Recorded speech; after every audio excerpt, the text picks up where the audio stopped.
The words hit Kate Pritchard like a branding iron pressed flat against her chest. "You think I don't see you?" Jedediah Dunlap's voice was low, controlled, but threaded with something raw underneath it, something that had clearly been building for weeks. He stood in the barn doorway, blocking the dying amber light of the September evening, his broad shoulders filling the frame with the kind of certainty that Kate had spent every waking hour trying to avoid. "You show up before dawn. You work until your hands bleed. You eat alone. You sleep alone. You don't speak unless spoken to. And then you do it all over again the next day. What are you running from, Kate?" She didn't turn around. She kept her hands moving over the harness she was mending, her fingers pressing the leather with practiced pressure, as though the work itself could build a wall between her and the question she'd been dreading since the first morning she'd stepped foot on the Dunlap ranch. "I'm not running from anything," she said quietly. "I'm working. That's what you hired me for." "I hired a housekeeper," Jedediah said, stepping further into the barn. "Not a ghost." The word landed between them like a stone dropped into still water, and Kate finally stopped pretending. Her hands went still on the harness. She could hear his boots on the straw-covered floor, slow and deliberate, and she felt the heat of him before he even reached her, that particular warmth of a man who had been outdoors all day, carrying the smell of horses and dry grass and something indefinably his. "You don't know anything about me," she said. "No," he agreed, stopping close enough that she could no longer avoid turning to face him. "But I'd like to." That was the moment she should have left. That was the moment every instinct she had, every lesson carved into her by 3 years of grief and betrayal, and the kind of dark past that doesn't let go easily, told her to pack her small leather bag, saddle the mare she'd borrowed, and ride until the Dunlap ranch was nothing but a smear of firelight on the distant horizon. She had done it before. She knew how. She didn't leave. She stood there in the barn in Colfax County, New Mexico Territory, in the autumn of 1878, with dust on her boots and a crack running through the last wall she'd built, and she looked at Jedediah Dunlap for the first time without flinching away. It had started 6 weeks earlier, in the first week of August, when Kate Pritchard had ridden into the small settlement of Cimarron on a horse that wasn't hers. The horse belonged to a man named Roy Galt, and Roy Galt was the reason Kate had been moving from town to town for nearly a year with no fixed destination, and no plan beyond the simple, desperate logic of distance. Roy Galt was the foreman of the Creston mining operation in Colorado, and he was also the man who had convinced her, 18 months prior, that he loved her with the full and honest weight of his heart. He had not. What Roy Galt had loved was the small inheritance left to Kate by her father, a modest but meaningful sum held in a Pueblo bank account in Kate's name, and he had spent a considerable portion of a long winter working to get access to it through the oldest trap in the frontier playbook. He'd courted her. He'd proposed. He'd told her stories about a future together, a homestead, children, a life built on honest work. He was handsome and easy in his speech, and he had a gift for making a woman feel like the most visible person in any room. And Kate Pritchard, who had been lonely since her father's death and who had never been given reason to distrust a charming man, had believed every word. She had signed papers transferring power of attorney over the account to Roy on a Tuesday morning in October of 1876. By Thursday, the account was empty. By Friday, Roy Galt had dissolved like smoke, and Kate had been left standing in the lobby of the Pueblo Bank with nothing but a marriage license that hadn't been fully executed, and a set of documents that her father's lawyer later described, with barely concealed pity, as airtight in their betrayal. She had not cried, which had surprised even her. She had walked out of the bank into the cold Colorado sunlight and had stood on the wooden sidewalk for a very long time, watching the town move around her as though she were a stone in a river, and then she had made a decision that she had adhered to every day since. She would not be visible again. She would not be known. She would work. She would be useful. She would be invisible, quiet, wall by wall and day by day, until the particular hunger inside her that had made her vulnerable to Roy Galt's lies had starved itself into something manageable. She had moved south into New Mexico territory, taking work where she could find it. She had been a seamstress in Taos for 3 months. She had cooked in a hotel kitchen in Santa Fe for another 2. She had lasted 4 months as a laundress in Rayado before the family she worked for had moved east, and she had ridden the borrowed horse further south into the Cimarron Valley, following a rumor of work at a large cattle operation called the Dunlap Ranch. She had not expected the ranch to be beautiful. She had certainly not expected Jedediah Dunlap. The Dunlap spread sat on a wide, green grass stretch of land at the foot of the Sangre de Cristo Mountains, a proper working ranch with a main house, 3 outbuildings, a large barn, and what appeared to be a competently organized bunkhouse for the 6 hands Jedediah employed. The cattle were a mixed Longhorn and Durham cross herd, several hundred head, and the horses in the remuda were well kept and clearly well handled. Everything about the place spoke of serious, patient work, not the frantic expansion that characterized some of the territory's newer operations, but the deep, settled competence of a man who had been building something for a long time and intended to keep building it. Jedediah himself came to the door of the main house when she rode up, and Kate's first clear impression of him was that he was harder to read than most men. He was tall and lean with the particular kind of ranginess that comes from decades of physical work, with dark hair going silver at the temples and a face that was weathered in an interesting way, not beaten down but shaped, the way good wood is shaped by being worked into something useful. He would have been, she estimated, somewhere in his late 30s. His eyes were a gray-green that reminded her, with a small and unwelcome lurch, of deep water. "Kate Pritchard," she said before he could ask. "I heard you were looking for a housekeeper. I cook, I clean, I mend. I can manage a kitchen garden, and I don't need much in the way of wages beyond room and board and a small monthly sum." He looked at her for a moment with those water-colored eyes that gave nothing away. "You have experience?" he asked. "Enough," she said. "References?" She had none that she could use. Her previous employers were either too far away to contact in reasonable time or were connected, however distantly, to the Colorado network through which Roy Galt might still be moving. She had thought about this. "I can cook you a meal right now," she said. "That's all the reference I have, and if it's not enough, I'll ride on." He had almost smiled then, not quite, but almost. "The kitchen is through the back," he said, and stepped aside.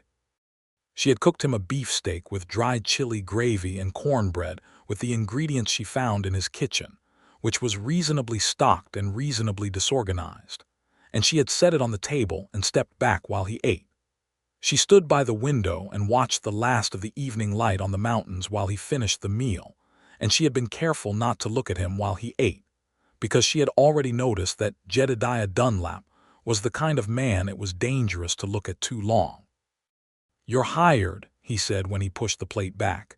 "Good," she said. "I'll need to know your schedule and preferences for meals." "Most mornings I'm up before 5, he said. "Coffee first. Breakfast at 6:30 when the hands come in. Midday I'm usually out, so I don't need much. Supper at 7, he paused. "There are 2 other hands who eat at the house, my foreman, Amos Wiley, and a younger man named Tuck. The rest eat in the bunkhouse. Mrs. Callahan, who was here before you, used to do for the bunkhouse 3 times a week also." "I can do that," Kate said. "Her room is through there." He nodded toward a narrow door off the kitchen. "It's yours if you want it." "Thank you," she said, and went to look at the room, and when she closed the door behind her, she stood in the small dark space and pressed her back against the wood and breathed carefully for a long moment. The room was plain and simple, and held a narrow iron bed with a straw mattress and a single window facing east. It smelled of dust and dried lavender, and the faint, harmless memory of a woman who had lived quietly in it. Kate laid her bag on the bed and went to the window and looked out at the dark shapes of the mountains, and she told herself, firmly and clearly, that this was simply another position, another set of walls to hide behind. She would be efficient and invisible, and she would save what she could of her wages, and in another 6 months, perhaps, She would have enough to think about a more permanent arrangement somewhere far from anyone who might know the story of her humiliation. She would not think about the rancher's water-green eyes. She would not think about anything except the work. For the first 2 weeks, the plan worked perfectly. Kate was extraordinary at the work. She had always been naturally organized, and the chaos of a bachelor rancher's household was, to her, simply a set of problems waiting for systematic solutions. She reorganized the kitchen within the first 3 days, not aggressively but quietly moving things to positions where they made more sense, noting what was in short supply and what was not, establishing a rhythm of baking and preserving and cooking that was efficient enough to save Jedediah real money in wasted ingredients and waste of time. She was up before 5 every morning, had coffee on before Jedediah came downstairs, and by the time the hands came in for breakfast, she had a full hot meal on the table and was already moving on to the next task. She was, she told herself, a machine. And machines did not feel things, and machines did not notice things like the way a man looked at you across the breakfast table when he thought you were looking the other direction. But Jedediah Dunlap was not an easy man to ignore. The problem was not that he was overtly attentive. He was not. He was busy, genuinely, substantively busy, the way a man running a serious cattle operation in the New Mexico Territory in 1878 had to be busy. The Maxwell land grant disputes were creating legal and practical tension across the entire Colfax County region that year, with competing claims and armed conflicts that kept every landowner in the area in a state of vigilant uncertainty.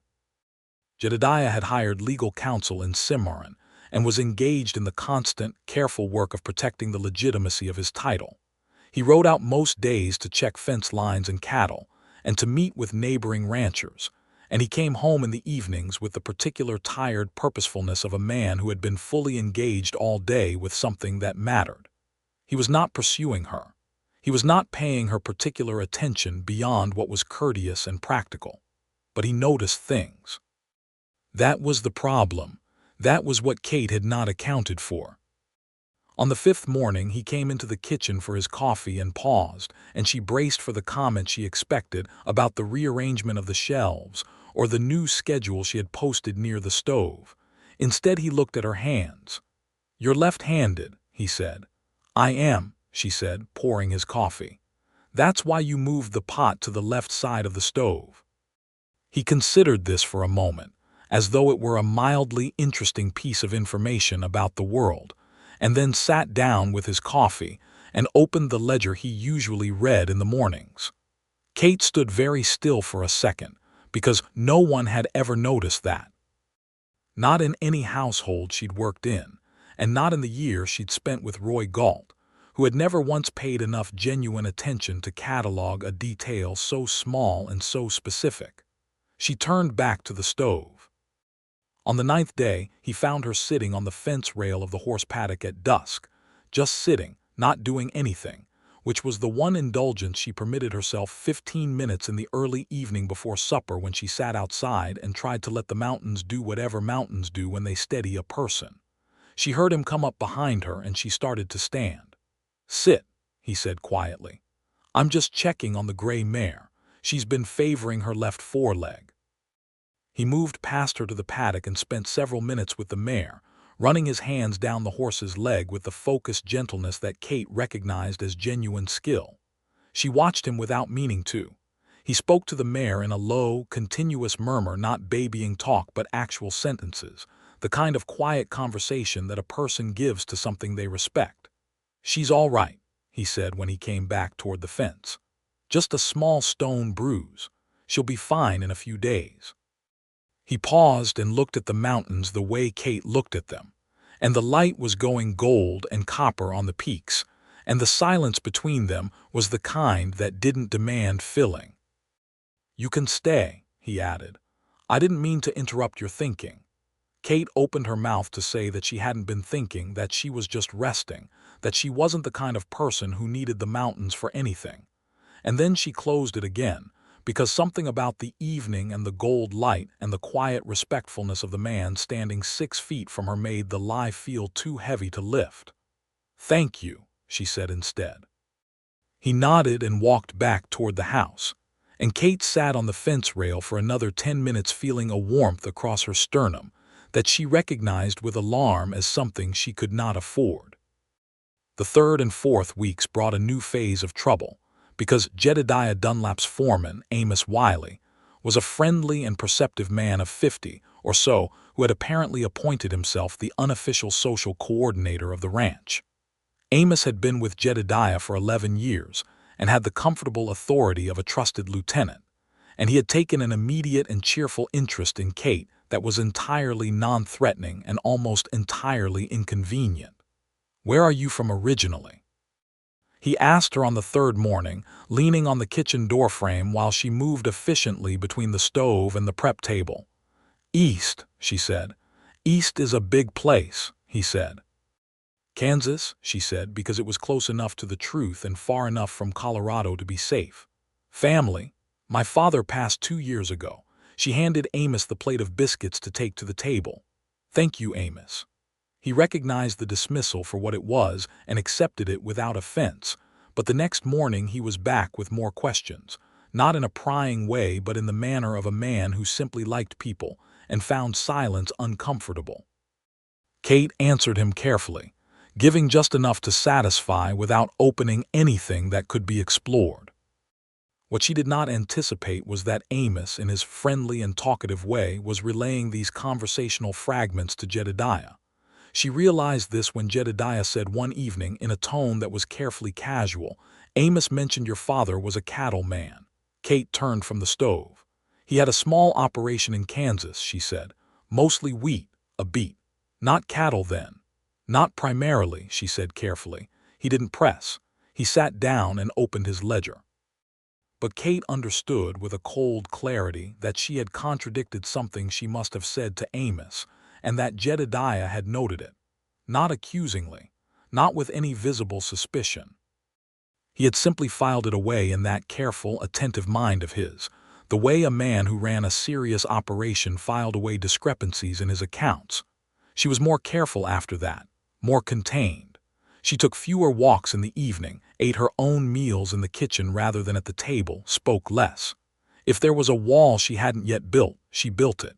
She was relentlessly, systematically making herself smaller, and Jedediah kept seeing through every wall. He came into the kitchen on the 28th day to find her sitting at the table with her head in her hands, not crying. She didn't cry. She had long since run dry of that particular resource, but simply resting in the private darkness of her own palms, letting herself be undone for 30 seconds before she put herself back together. She heard his step and was upright and moving before he had fully entered the room, but he had seen enough. He didn't say anything. He got his own coffee, poured a second cup, and set it on the table in front of the chair she had just vacated. "You don't have to talk," he said. "You can just sit." She almost did.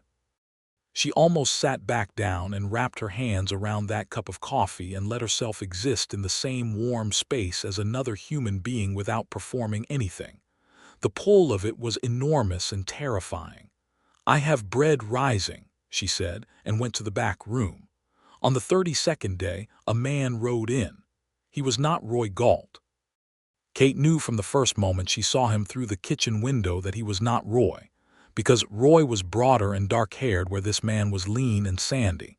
But he was wearing a canvas coat that Kate recognized, and he had the particular way of sitting his horse that she associated with the Creston mining operation's hired hands, and her blood turned to ice water. She stepped back from the window.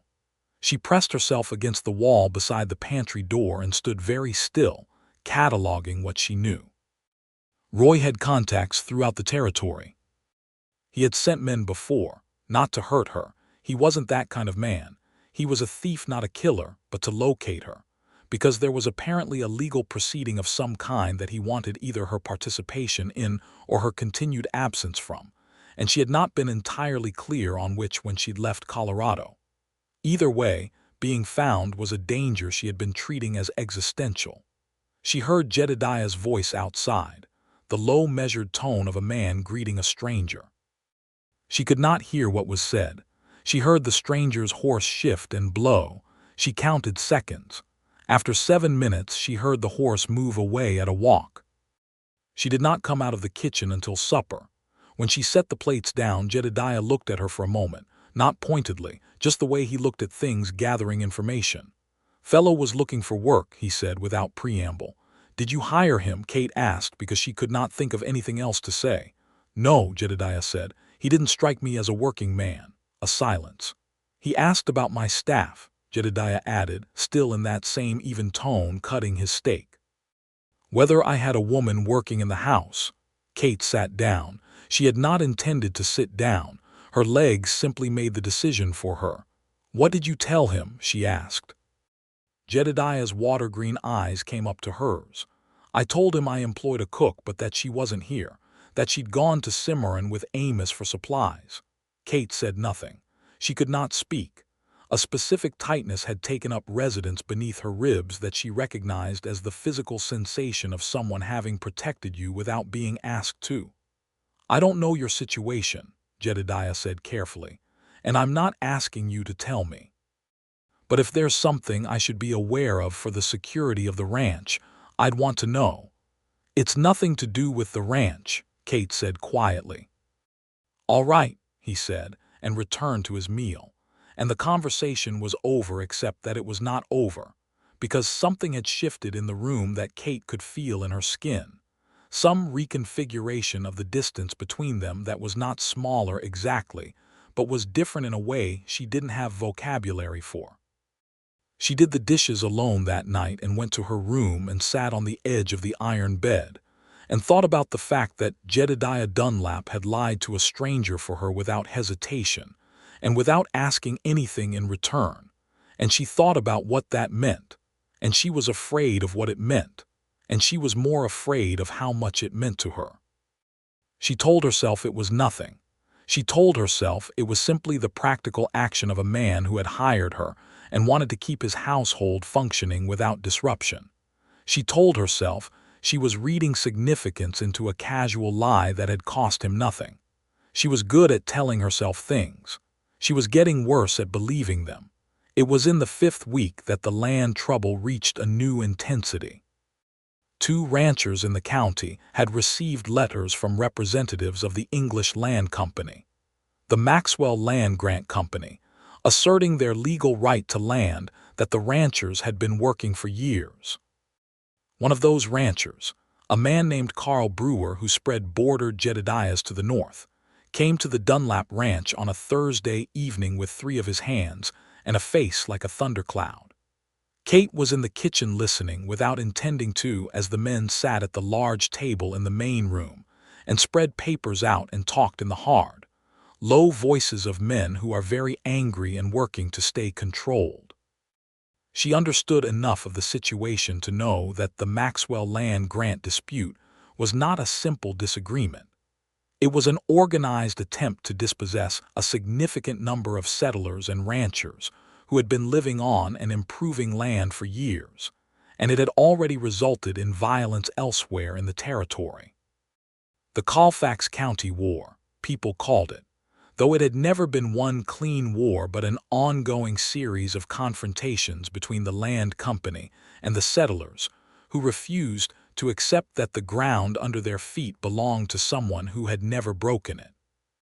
She brought coffee in without being asked, setting it on the table quietly, and she caught a fragment of what Jedediah was saying to Carl Brewer, something about a legal filing and a deadline and the importance of documented improvements, and she heard in his voice the same quality she had noticed when he spoke to the injured mare: precise care, patient intelligence, and no fear. She went back to the kitchen and then, after a moment, came back out. "Mr. Dunlap," she said. He looked up. "My father had a land dispute in Kansas in '71, she said carefully. "He won it. I was 16, but I watched every part of it." The lawyer said the key was the sequence of physical improvement records dated, witnessed, tied to the original entry certificate. She paused. "If you have those things in order, the company's legal position is harder to execute than it looks." A silence fell across the table. Carl Brewer stared at her, Two of the hands exchanged glances. Jedediah looked at her steadily. "Sit down," he said. She did not sit down. "The records are in order," he said after a moment. "But the sequence, the argument you're describing, that's worth talking through." She sat down. She spent the next 2 hours at that table with Jedediah and Carl Brewer and Amos Wiley, who had appeared at some point, working through the logic of the improvement records and what they established legally. She did not pretend to be a lawyer. She was not, but she had watched her father's case closely, and had a good memory and a clear analytical mind that she had not used for anything in over a year. And the feeling of using it again was like exercising a muscle that had gone stiff from disuse. It hurt a little and it felt remarkable. When Carl Brewer left that night, he shook her hand. "You're sharp," he said, and there was enough surprise in it that she should have been annoyed but was instead simply too tired to bother. After he was gone, she gathered the coffee cups and began carrying them to the kitchen. Jedediah followed her. She was at the wash basin before she realized he was in the kitchen, and she kept her back to him, washing cups with steady hands. "Where did that come from?" he asked, not suspiciously. With something that sounded like genuine curiosity, the kind that had nothing predatory in it. "I told you," she said, "my father. You said he grew wheat." A pause. She kept washing. "He grew wheat and he had a land dispute. Both things were true." "And the other things," Jedediah said, and his voice was very quiet now, "that aren't true." She set the cup down carefully on the draining board.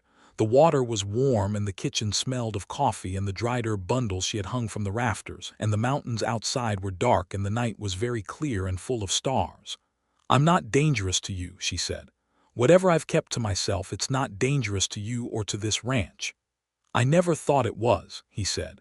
She turned around. He was standing just inside the kitchen door, not close, not crowding her, with his arms at his sides and his face showing something she had not seen in it before, something that was not just patience or observation but actual openness, the look of a man who has decided to stop guarding one of his doors. "Then why does it matter?" she asked. "Because you're here," he said simply. "And you've been here 5 weeks, and every morning I come down for coffee, and every morning you've been up for an hour already, and the kitchen is perfect, and everything is taken care of, and you are nowhere I can find you. You're invisible on purpose, and I can see through it, and I don't know what to do with that." Kate said nothing. "I'm not asking you to explain yourself," he said. "I'm asking you, Kate, just stay." The word was so simple and so direct and so exactly the opposite of everything that had been said to her in the past 2 years, which had all been complicated and conditional and framed in terms of what she could provide rather than who she was, that she felt it go through her like a struck bell. "I'm not leaving tonight," she said, which was as close to a concession as she could manage. He nodded. "Good night," he said, and left the kitchen. And Kate stood in the warm lamplight for a long time before she finished the washing up and went to her room. She did not sleep for several hours. The 6th week brought a different kind of crisis. Tuck, the youngest hand on the ranch, a boy of 19 with an easy grin and 2 left feet who had been working for Jedediah since he was 17, came into the kitchen on a Wednesday morning with his left hand wrapped in a cloth that was soaked through with blood. He had caught it on a piece of wire fence and done a reasonably thorough job of opening the flesh along 2 fingers and across the palm. He looked queasy and embarrassed about the queasiness. "It's not bad," he told Kate, which was clearly a lie.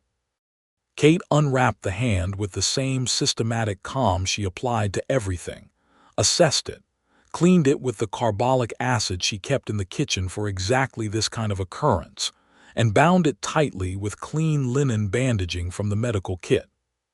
She kept him talking while she worked, not because she was trying to distract him from the pain, though she was, but because she had noticed that Tuck's easy, cheerful chatter was a specific kind of loneliness, the kind that fills silence because it's afraid of what silence might reveal.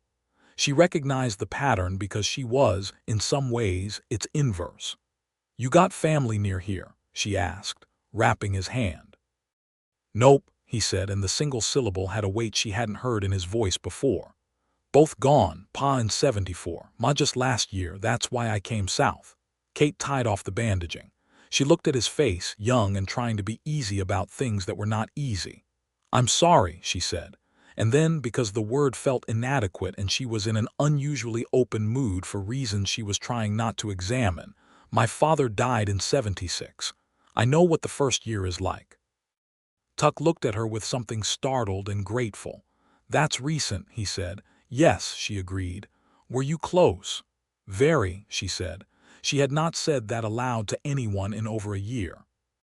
The truth of it sat in her chest like a warm, heavy thing, the grief and the love both together, the way they had been since the morning she had stood at his grave in the Kansas wind and understood that she was truly alone in the world. She was still thinking about it when Jedediah came in at midday for water and saw Tuck's newly bandaged hand and Kate's expression, which was apparently less composed than usual. He asked about Tuck's hand. He got the information. He looked at Kate. She turned back to the stove. That evening he was home early, which was unusual. He came to the kitchen door and knocked on the frame, a habit she had noticed, this courtesy of knocking rather than simply entering, which she found quietly remarkable, and asked if she would like to ride out to the north fence with him to check on a section his hands had repaired that week. She said she had supper to start. He said supper could wait. She looked at him for a moment, and then untied her apron. They rode out in the long, golden late afternoon light on two of the better horses, and Jedediah didn't make conversation on the way out, which she appreciated. The land opened up around them, the high grass valley floor running east toward the river, the mountains running north and south, the particular quality of late summer air in the high desert that was dry and sharp and smelled of sage, and something mineral that Kate had come to associate specifically with this place, this land, this particular stretch of ground that Jedediah Dunlap had been building on for a decade. At the fence line, he swung down and walked the repaired section, testing it with his hands with the same focused attention he gave everything. And Kate stayed on her horse and watched him and the mountains and the sky, and felt something so close to peace that it frightened her. On the way back, he talked a little.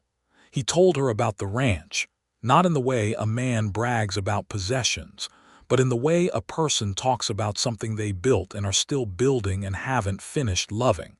He had come to New Mexico in 1868, he said. He had been 22.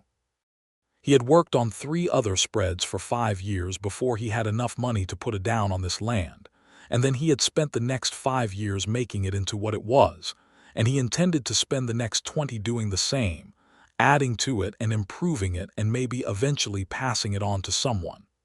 No family? Kate asked carefully.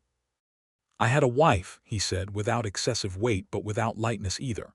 Eleanor, she passed in 74, fever, a pause. We were married 4 years. Kate rode beside him in silence. I'm sorry, she said. Thank you, he said. It was a long time and not a long time the way those things are. Yes, she said. She understood that precisely.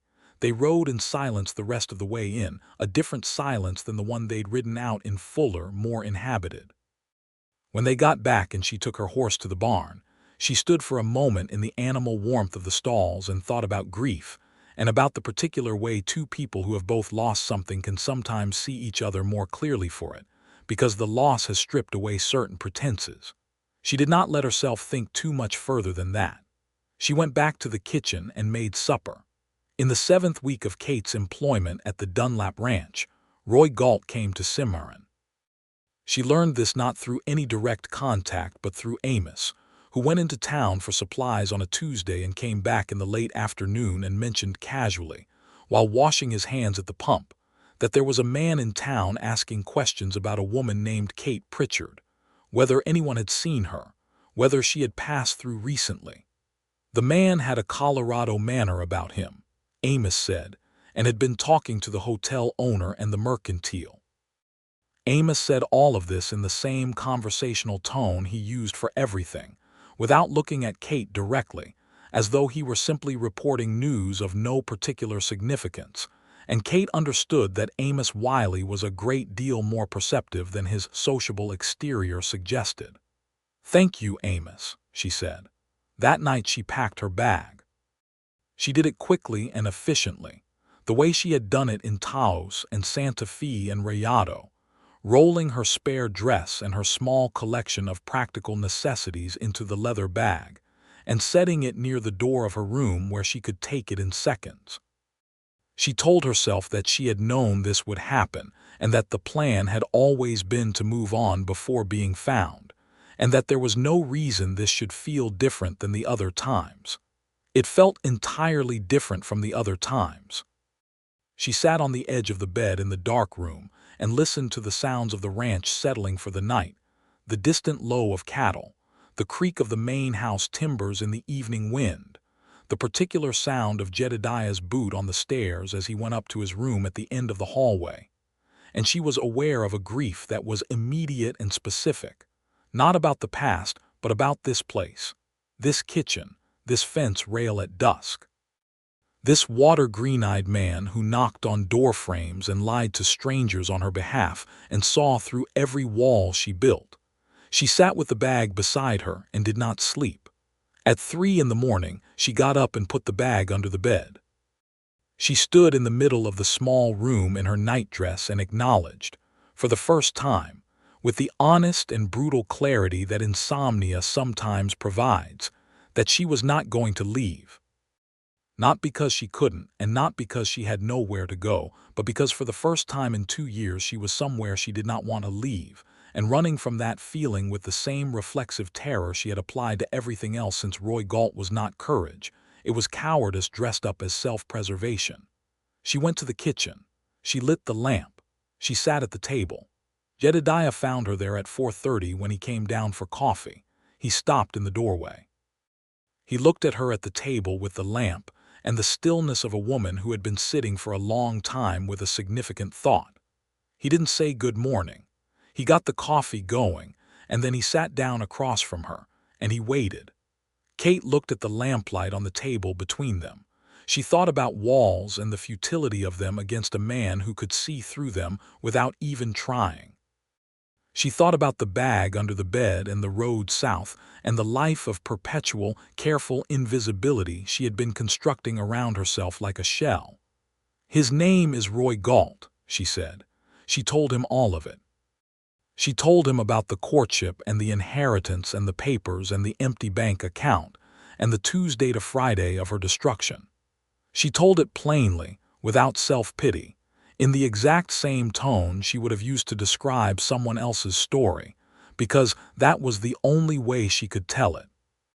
She told him about the year of moving and working and building walls, and she told him that a man in Cimarron was asking about her, and that she had packed a bag at midnight and then put it back under the bed, and she was not entirely sure why she was still here. Jedediah listened to all of it without interrupting. His face didn't change much. It never did, but something in the set of his jaw tightened when she described the bank papers, and something in his eyes softened when she described the midnight packing and the bag under the bed. When she finished, he said, "Thank you for telling me." She nodded. "You don't have to run," he said.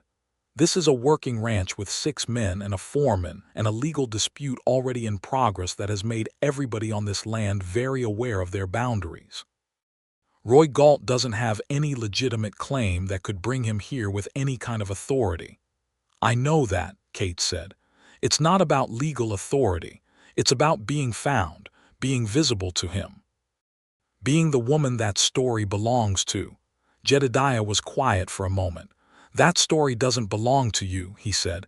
"You didn't do anything wrong." "He did." Kate looked at him. "Knowing that doesn't change the way people look at you when they know it." "I know it," Jedediah said. "How am I looking at you?" She didn't answer immediately. She looked at his face, careful, steady, the deep lines of it in the lamplight, the gray at his temples, the water-green eyes that saw things clearly without making her feel exposed. "Like it's not the most important thing about me," she said quietly. "It isn't," he said. The coffee was done. He got up and poured 2 cups and put one in front of her and sat back down, and they sat together in the kitchen in the 4:30 darkness, while the lamp made a small, warm circle around them, and Kate felt something inside her, some particular load-bearing wall, come down not with a crash but with a slow, silent giving way, like snow releasing from a winter roof. "I won't run again," she said. Not to him exactly. More to herself, but in his presence, which felt important. "Good," he said, and the simple directness of it made her close her eyes for a moment against something that was uncomfortably close to happiness. Roy Galt came to the ranch 3 days later. Kate was in the kitchen garden when she heard horses, and she stood straight and turned and saw him at the gate before he saw her, and she had exactly 4 seconds to make a decision. She could go inside. She could go around the far side of the house. She could, as every instinct screamed, make herself small and invisible. She stood in the kitchen garden with her hands dirty from weeding, and she did not move. Roy Galt was exactly as she remembered him, handsome in the easy, well-arranged way that had once fooled her completely, wearing clothes that were slightly too good for an honest working man, with the confident gait of someone who had always found it easy to move through the world. He had a younger man with him, the sandy-haired one from the previous visit. He saw her. His face shifted through several expressions very quickly: surprise, relief, and then something calculating that was the expression she knew best and had taken too long to recognize. "Kate," he said, as though he were greeting a friend after a brief separation. "I've been looking for you." "I know," she said. "Why?" "There's a legal matter," he said, coming toward the garden gate. "Paperwork from the bank. You need to sign some things." "What things?" "Settlement documents." He smiled, and it was the smile she had once found charming and now recognized as a tool. "Nothing troublesome. Just administrative." "Give them to a lawyer," she said. "I won't sign anything without one present." His smile shifted slightly. "Kate, there's no need for—" "Get away from her fence."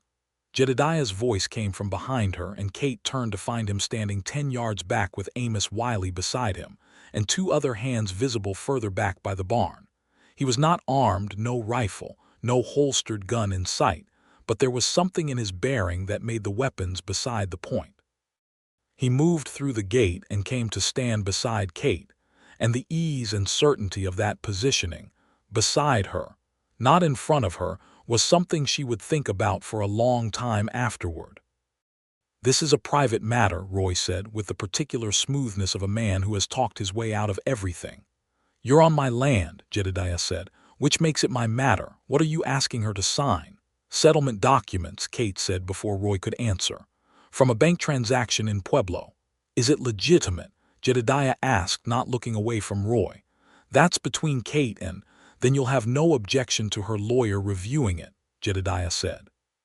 "Carl Brewer's man is in Cimarron this week. She can have it reviewed on Thursday." Roy held his smile for another moment and then let it go. The face underneath was less pleasant, more angular. "The deadline is sooner than that," he said.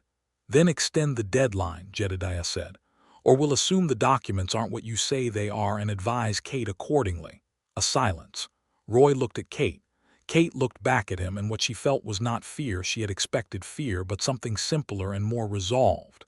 He looked smaller than she remembered, not physically, but in every meaningful way. "I'll be in Cimarron through the weekend," he said, and the smoothness was largely gone now. "That'll give the lawyer time," Jedediah said.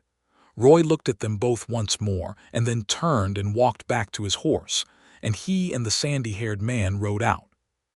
Kate watched until they were out of sight on the road, and then she let out a long, slow breath. "Are you all right?" Jedediah said beside her. "Yes," she said, and then, because it was true and she was done building walls, "Yes, I actually am." He looked at her with those clear eyes.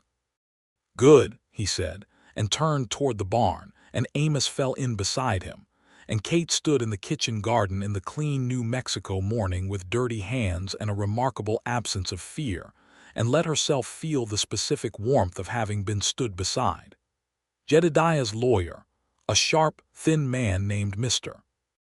Alcott, who had offices in Cimarron, reviewed Roy's documents on Thursday and confirmed what Kate had suspected. They were not settlement documents in any straightforward sense, but rather a release of liability for the original transfer, which if signed would have legally confirmed that the transfer had been voluntary and without coercion, closing off any future avenue by which Kate might challenge it. It was a trap disguised as paperwork, and Mr. Alcott described it with the exact kind of contempt that made Kate feel, briefly and powerfully, that the legal establishment was not entirely useless.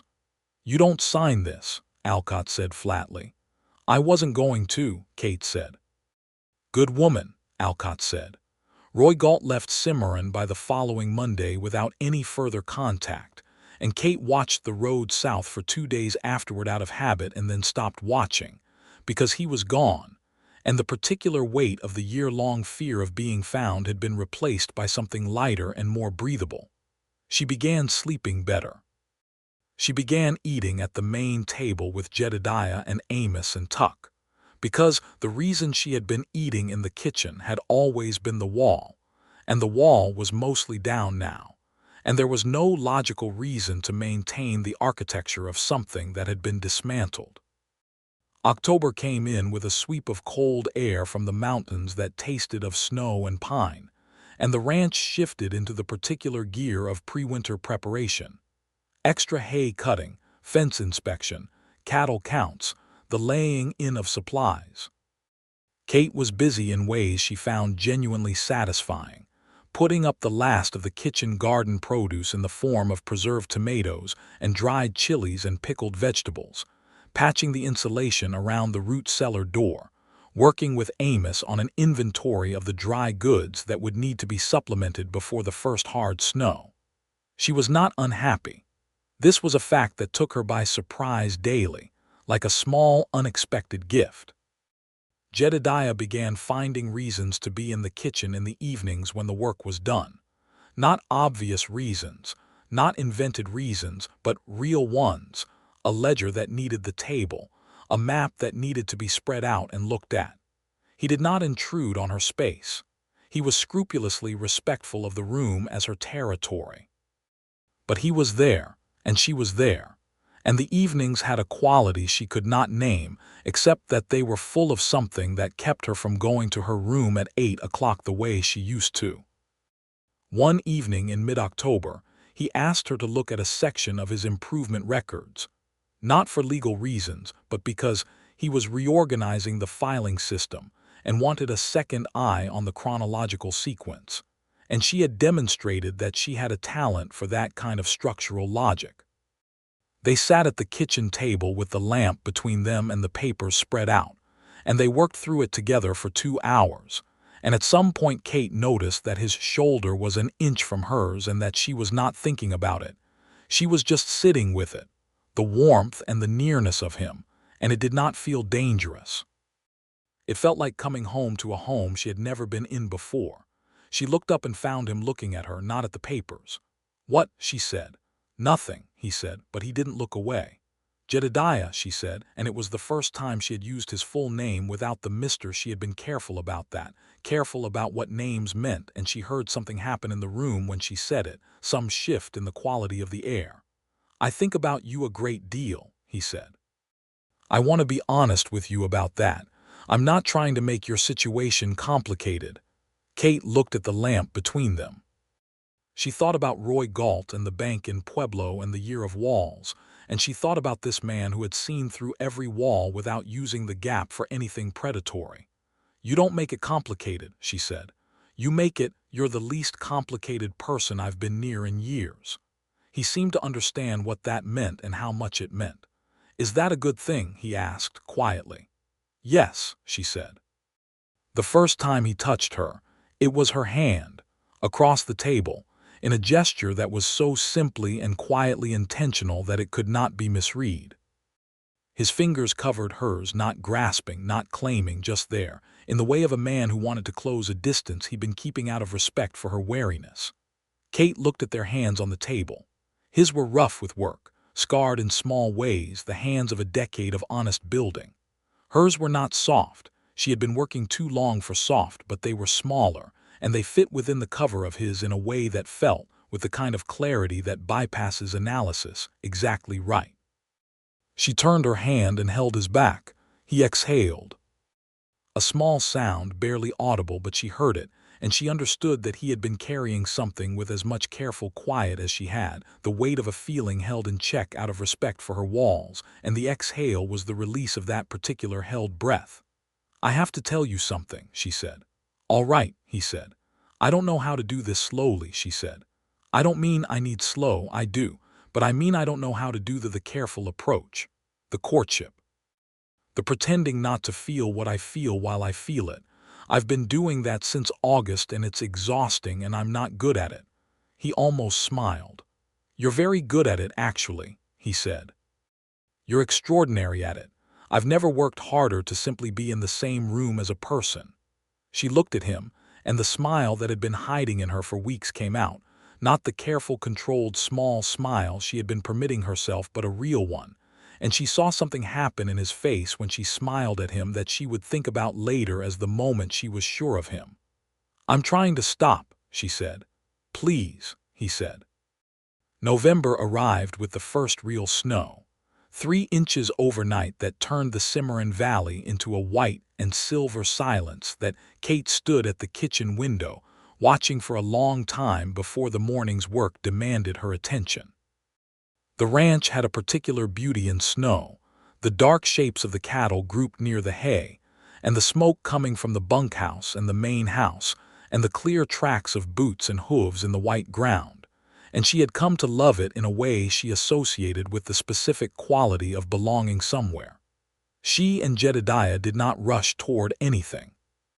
They were, both of them, people formed by loss, and by the kind of caution that comes from having trusted incorrectly.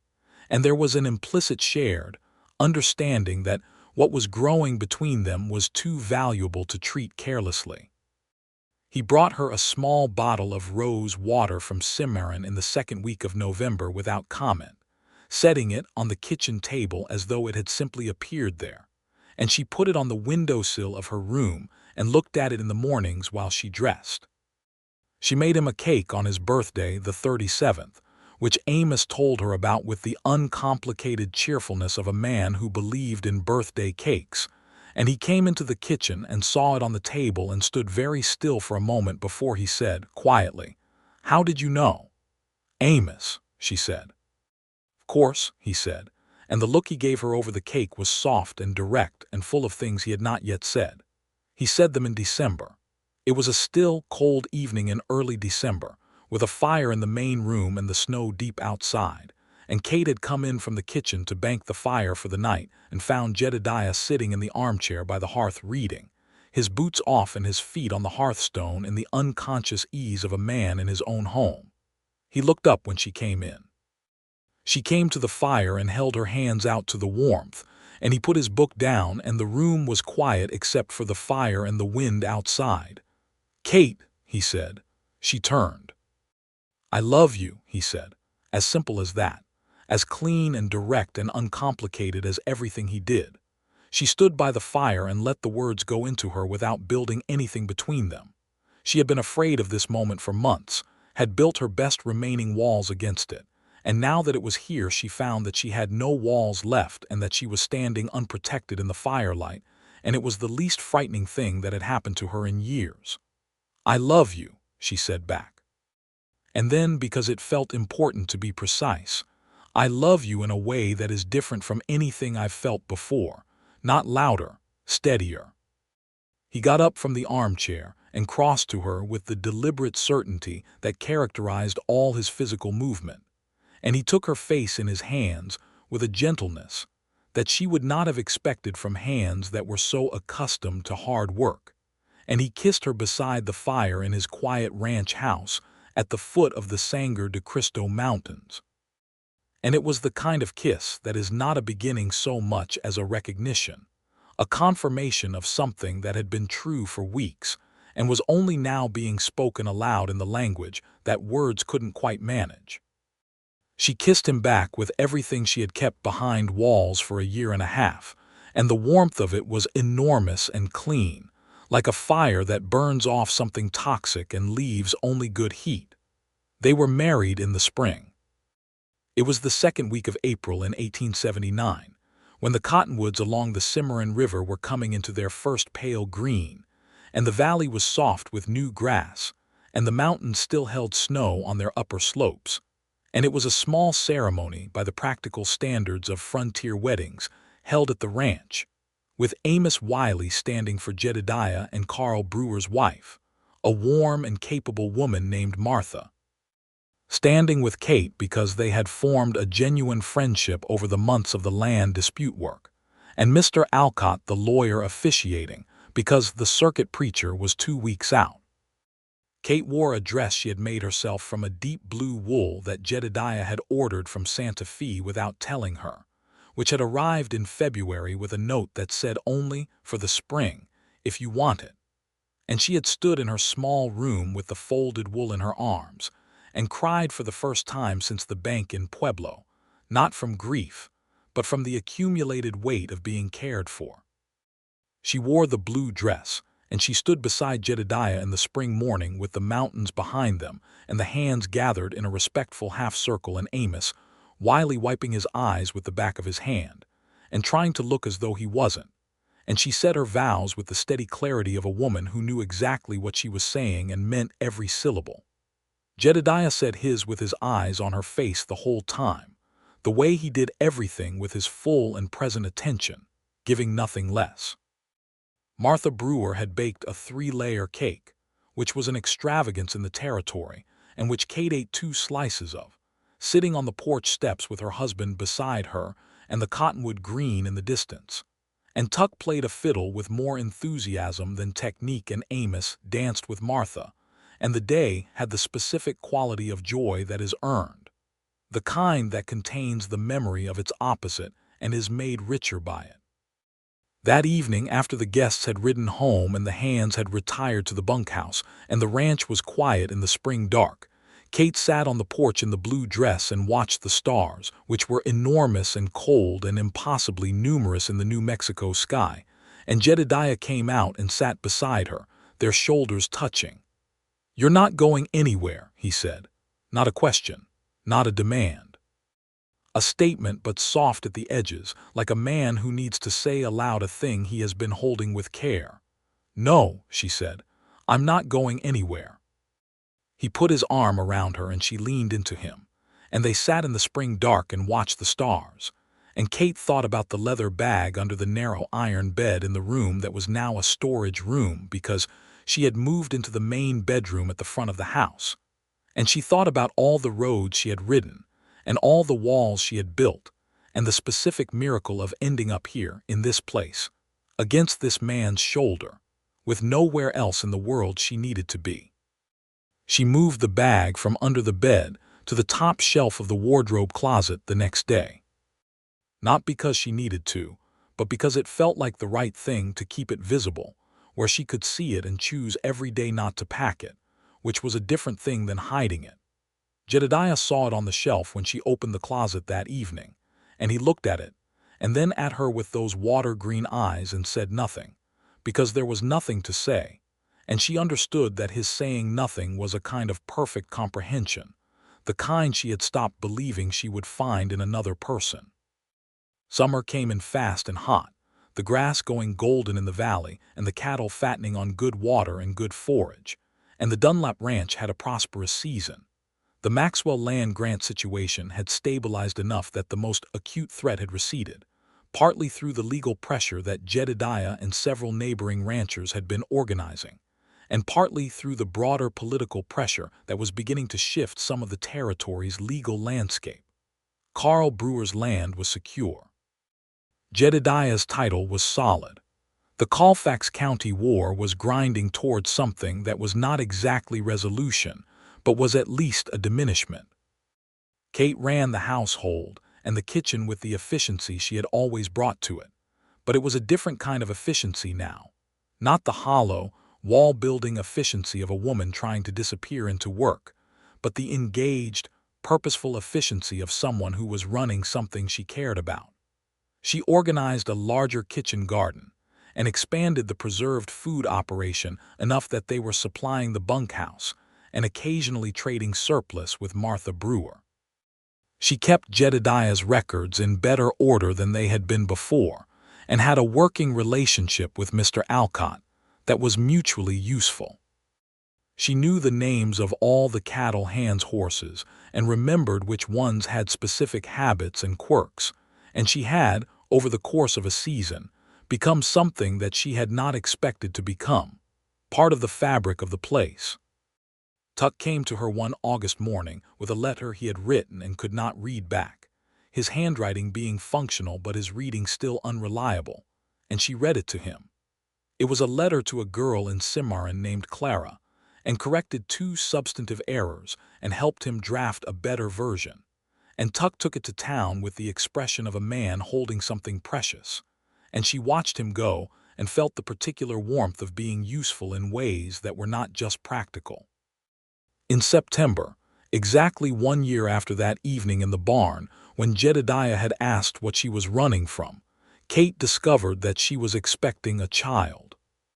She had suspected for 3 weeks before she was certain, and she had been characteristically quiet about the suspicion, not because she was afraid but because she wanted to be sure before she said anything, and certainty in these matters took its own time. When she was sure, she told Jedediah on an evening very like the one a year before, the same autumn light, the same quality of air, the barn smell and the mountain smell together. But she told him at the kitchen table with a cup of coffee and no particular drama, because she had found that the most important things between them were best delivered simply. He was still for a moment. And then the expression that crossed his face was one she had never seen on him before, something that came from far below his usual composure and surfaced complete and unguarded, a kind of joy that had grief inside it too, the way joy in people who have lost things tends to. "Kate," he said. "I know," she said. He came around the table and held her, standing in the kitchen with his arms around her and his face in her hair, and she felt the deep steadiness of him and let herself be held with a completeness she had not permitted herself before. "Are you frightened?" he asked. "A little," she said honestly. "Me too," he said, which she had not expected and which was therefore, from him, worth considerably more than reassurance would have been. Martha Brewer was useful in the months that followed, having delivered 2 of her own children on the frontier with a practical competence that Kate admired tremendously. She made 2 trips to Cimarron with Kate to see the doctor there, a thorough German-born man named Dr. Haupt, who had been practicing in the territory for several years, and who seemed to consider uncomplicated pregnancies a personal accomplishment. He reported Kate's as thoroughly uncomplicated, which she took as confirmation that her body at least had more faith in the future than her mind sometimes managed. The baby came on a cold morning in the last week of March, 1880. It was a boy. He arrived with the specific determination of a person who has decided to exist and intends to do so with full conviction, and he announced himself at 5 in the morning, while the mountains were still dark and the first birds were beginning outside, and Martha Brewer and Dr. Haupt between them managed everything efficiently, and Jedediah paced the hall with a patience that was clearly costing him considerably. When Martha opened the bedroom door and told him he could come in, he came to where Kate lay with the bundle, and he stood looking at his son for a long moment with the same complete, open expression he had worn when she told him about the pregnancy, joy with grief inside it, because Eleanor was somewhere in this moment too, and Jedediah was a man who did not dismiss the complicated feelings. He simply held them alongside the straightforward ones. "He's all right?" Jedediah asked Kate. "He's perfect," she said, and then looking down at the small, already scowling face, "He looks like you." "God help him," Jedediah said, and it was so unexpectedly funny from a man who was as economical with humor as he was with everything else that Kate laughed, and the laughing hurt her ribs and she didn't care. They named him Thomas, after Kate's father, and William for Jedediah's older brother who had died in the war. Thomas William Dunlap. He came into the world with dark hair and gray-green eyes that Amos Wiley proclaimed, with enormous satisfaction, to be entirely his father's, and then promptly claimed partial credit for simply by virtue of having been present on the ranch. Tuck, who had by then married the girl Clara, and was living in a small cabin he had built on the eastern edge of the ranch with Jedediah's blessing, came to meet the baby with his hat in his hands, and a solemnity that lasted approximately 4 minutes before Thomas grabbed his finger, and he was lost entirely. He stood there for 10 full minutes being held by the grip of a newborn, grinning in a way that made his whole face look even younger than his 20 years. The spring of 1880 had a quality of rightness that Kate would recall in precise sensory detail for the rest of her life. The particular green of the valley coming back, the baby's weight against her shoulder, the sound of Jedediah's voice talking to Thomas in the evenings with the same patient, conversational murmur he used with the horses, treating the infant as a person of intelligence whose inability to respond was a temporary condition rather than a fundamental one. She watched him from the kitchen doorway one evening, standing in the main room with Thomas against his shoulder, and the fire going and his low, steady voice talking about the spring cattle count in the matter-of-fact way he talked about everything. And she understood very clearly that this was what she had been running toward the whole time she thought she was running away. Not from Roy Galt and his trap, not from the empty bank account or the dark past or the secrets she had been keeping. Toward this specific man and this specific child and this specific house with smoke coming from the chimney and mountains outside, and the sense of being wholly, irrevocably, joyfully located. She went to him, not out of habit or necessity but simply to be beside him, and he shifted Thomas to the crook of his arm to make space for her, and she leaned against his side and looked at her son. And Jedediah kept talking to Thomas about the spring cattle count in the same even voice, and it was the most ordinary evening in the world and the most remarkable. The land dispute resolved further in the summer of 1880, when a significant legal ruling in the territory courts began to clarify the rights of established homesteaders in ways that were more favorable to the settlers. It was not a complete victory. The Maxwell Land Grant Company was a persistent entity with considerable resources, but it was enough that Jedediah could look at his fence lines without the particular tightness around his eyes that Kate had learned to read as specific anxiety. Carl Brewer rode over with a bottle of rye whiskey to mark the occasion, and he and Jedediah sat on the porch, while Martha and Kate sat just inside with Thomas between them and the windows open in the summer evening air. "You know what Jed said about you last year," Martha said, in her direct and unsentimental way while Kate nursed Thomas. "No," Kate said. "He told Carl that the woman in his kitchen was the sharpest person who had ever worked for him," Martha said, "and that he was going to do something about it one way or another." She smiled, which on Martha Brewer's practical face was a particularly warm expression. "He did something about it." Kate looked down at Thomas, who was earnestly engaged with the business at hand, and she thought about the woman who had ridden into Cimarron a year and a half earlier on a borrowed horse with a leather bag and a carefully constructed invisibility, and no plan beyond distance. And she thought about the kitchen in the early morning dark, and the walls she had built, and the man who had kept seeing through them without breaking any of them down, who had simply been present on the other side and waited for her to come through on her own terms.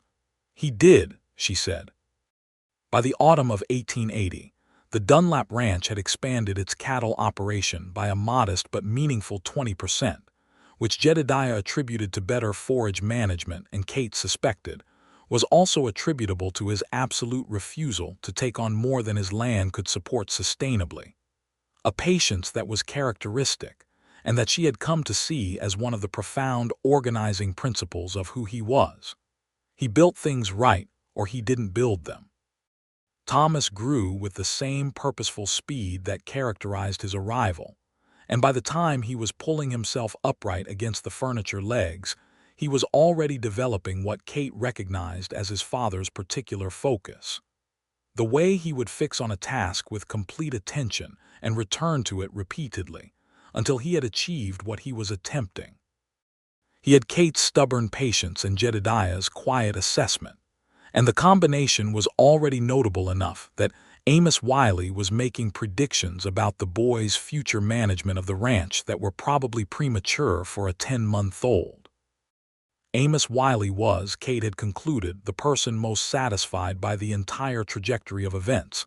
He mentioned this directly one morning while she was giving him the weekly bunkhouse provisions list. "I knew it from the first breakfast," he said. "You knew what?" Kate asked. "That you were going to stay," he said, "and that he was going to see to it. He watched you walk back to the kitchen that first morning, and his face did something it hadn't done in 4 years." "Amos," Kate said. "I'm just saying," Amos said pleasantly, taking his list and heading for the door. Kate stood in the kitchen and did not quite manage to suppress the smile. Late in the autumn of 1880, Kate found Roy Galt in her thoughts for the last time, not as a threat or a shadow, but as something she was finally simply finished with. She had been in the storage room looking for a jar of preserved tomatoes when she pulled down the leather bag from the shelf. She had left it there for over a year, visible and unchosen, and she stood with it in her hands for a moment, feeling its weight. She took it into the kitchen and opened it on the table, and she went through its contents: a spare dress, a small sewing kit, a bundle of letters from her father that she had carried everywhere since his death, the leather wallet with what had been her emergency money. All the apparatus of being ready to leave. She took the letters from her father out and set them aside, because she would keep those always. She put the dress in the main wardrobe where it could be worn rather than kept in reserve. She moved the sewing kit to the kitchen drawer where she used it regularly. And then she stood with the empty leather bag and walked out the back door of the kitchen into the autumn afternoon and hung it on the peg beside the door where the work coats hung, and she went back inside. Jedediah saw it on the peg that evening when he came in. He came into the kitchen and looked at it and then at Kate, and she held his gaze across the room with nothing between them. "I don't need it anymore," she said. He crossed the kitchen floor and kissed her with a thoroughness that was entirely out of proportion to the stated occasion and entirely appropriate in every other sense. And Thomas, propped in the basket on the kitchen floor, kicked his feet with an enthusiasm that suggested he approved of the general direction of events. The years that followed were the years Kate had never entirely allowed herself to imagine in the dark months after the empty bank account and the road away from Pueblo, but imagined wrong, it turned out, because what she had imagined was something fragile and conditional, always on the verge of being taken away, and what she had was nothing like that. What she had was a ranch that deepened and expanded with careful, patient work. What she had was a man who never stopped seeing her clearly, not through the lens of what she had been or what she had survived, but as she was now, the whole of her, the sharp mind and the stubborn patience and the ability to make a beefsteak gravy that Amos Wiley declared an eighth wonder of the world. What she had was a kitchen garden that grew every summer, a bunkhouse full of men who had become something adjacent to family, a friendship with Martha Brewer that was as useful and warm as any friendship she had ever known. What she had was Thomas learning to walk, and then to run, and then to ride, with his father's gray-green eyes and his mother's way of noticing things. And in the summer of 1882, what she had was a second child. A girl this time, arriving in July with considerably less drama than her brother and considerably more volume, which she maintained as a consistent characteristic. They named her Alina for Jedediah's first wife, which Kate had suggested herself, because she was not a woman who needed to erase the history of the man she loved in order to feel secure in his love for her, and they called her Ellie, and she had Kate's dark hair and her grandfather Thomas Pritchard's stubbornness, and she was, from her first week of life, entirely herself. The summer Ellie was born, Tuck and Clara had their first child too, a boy, and there was a running joke among the ranch community that Jedediah ran the best operation in Colfax County, partly because his employees were too well fed and too happily situated to leave. Kate stood on the porch on an August evening that summer with Ellie in her arms and Thomas at her feet, drawing something in the dust with a stick and Jedediah beside her watching the mountains go gold. And she thought about the woman who had come to this porch 2 years earlier on a borrowed horse and asked for work with nothing, but an offer to cook a meal as credential. And she felt, not for the first time but with a freshness that never entirely wore off, the specific immensity of what had changed. "Jedediah," she said. He said, his eyes on the mountains. "I need you to know something." He turned and looked at her, still and present. "I was so afraid," she said, "for so long. And I came here and I tried so hard not to exist. And you saw me, all of it, even the parts I was hiding." She looked at him with Ellie warm and solid against her shoulder. "Thank you for that." He looked at her the way he had always looked at her, with the full, clear, uncomplicated seeing that had been the first and most essential thing about him. "Thank you for staying," he said. Thomas looked up from his drawing. "Staying where?" he asked. "Here," Jedediah said. Thomas considered this with the seriousness he brought to most questions. "Where else would we go?" he said. Kate and Jedediah looked at each other, and the look held everything: the barn and the dark mornings and the bag under the bed and the fire and the wedding and the children and the years ahead. All of it contained in a single exchange between two people who had found, in a working kitchen in New Mexico territory, the very particular and irreplaceable thing they had each stopped believing they would find. "Nowhere," Kate said. "We're not going anywhere." Thomas nodded, satisfied, and returned to his drawing. Ellie made a sound of complete contentment against Kate's shoulder. The mountains held their ancient light, and the Dunlap ranch stood solid on its good, hard-won ground, exactly as it was meant to stand, built slowly, built right, and built to last.